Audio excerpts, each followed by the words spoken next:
Hey guys, Astro CB here, and one of my other hobbies I like to engage in, aside from taking astrophotography pictures, this is a comment of course, this channel is going to be dedicated to some of the other things I raise, axolotls and African clawed frogs.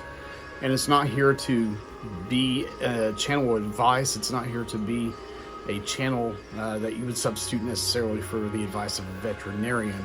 But it is a channel to get out a perspective on the things that I do and see what things work, what things don't work. And my best advice to you that I could possibly give you is when raising aquatic life, such as axolotls, to do your own research and then research again and again and again. So here we go. Today I'm doing with Gill Fungus, but we're doing a blue soak.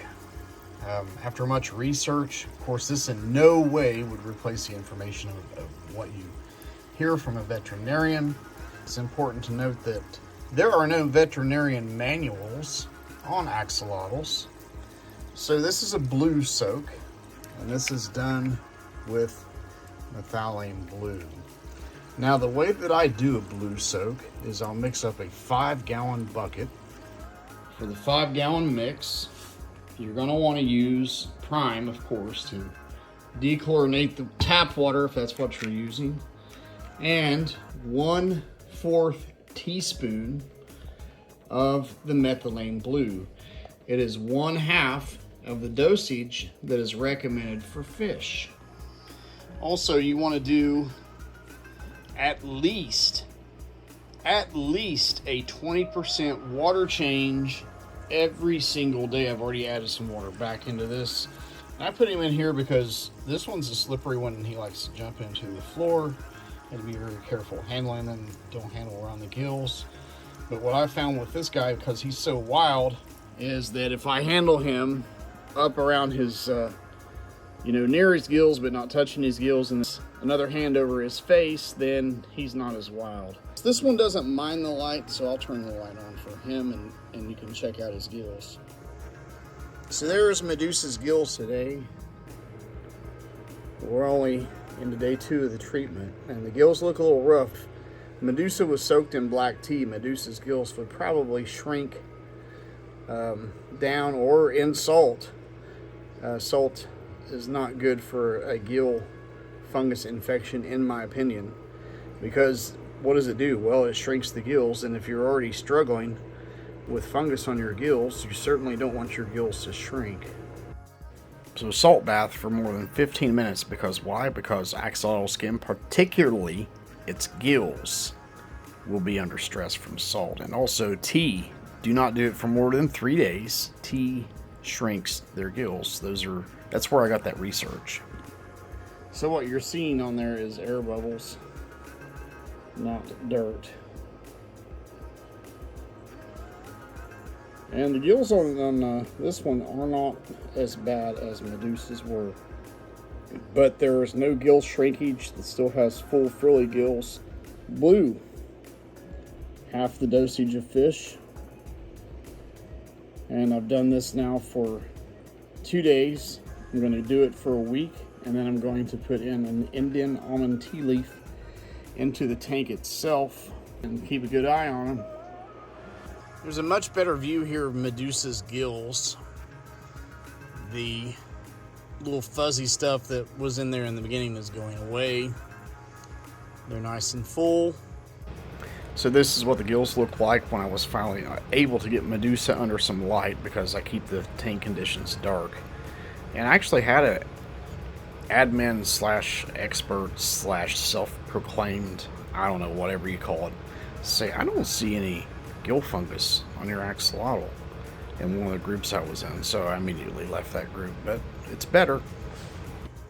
And they won't shrink from salt. They won't shrink from black tea. And they'll continue to heal. And like I said, I'll follow up with an Indian tea leaf. This is a quarantine tank.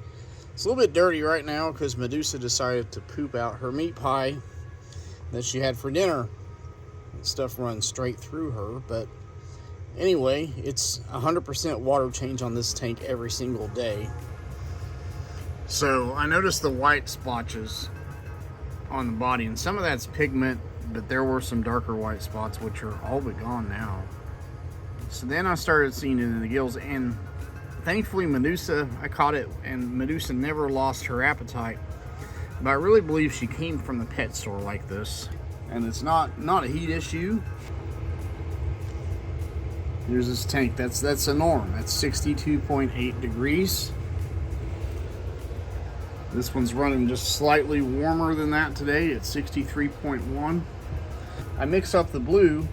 I will make sure that it matches as close as I can get to this temperature. It's usually about 63 degrees. I try to split the middle.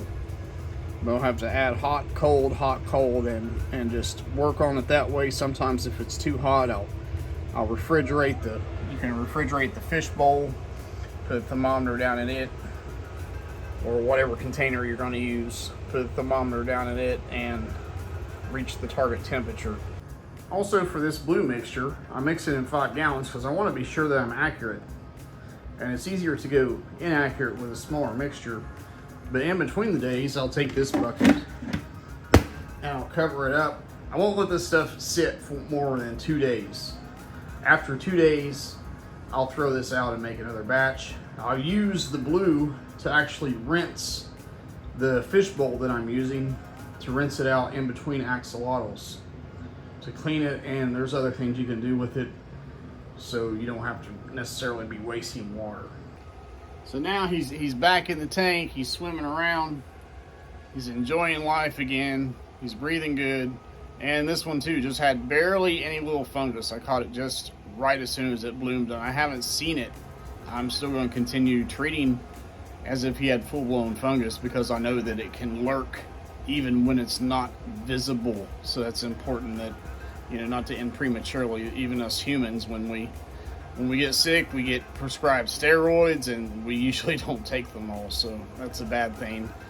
You want to continue the treatment. And he's ready to eat now because I don't feed him again until after a tank change. He knows that food's coming, and it's an exciting time after the stressful moment.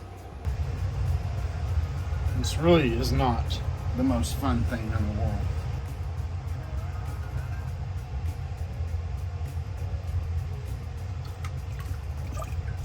Very slippery. Slippery as a fish. Now he'll just soak in there, and I'll change out this water. I'll do 100% water change.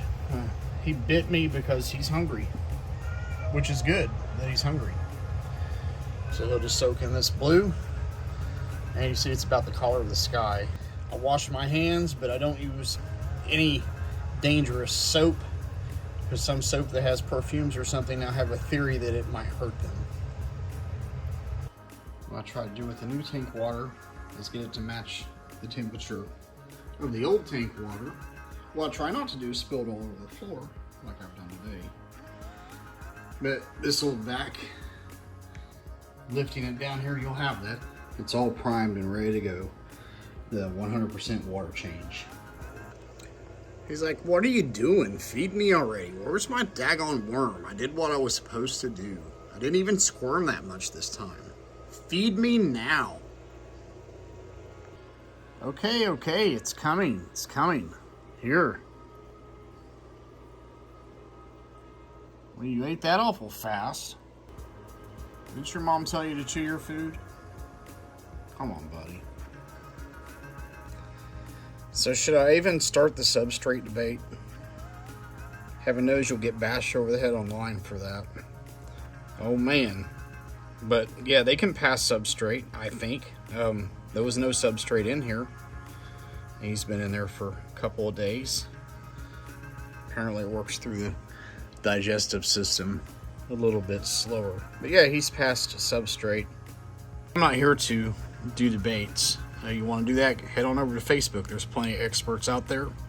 Just like there was during the you-know-what. Everybody suddenly became an epidemiologist. Everyone was a scientist.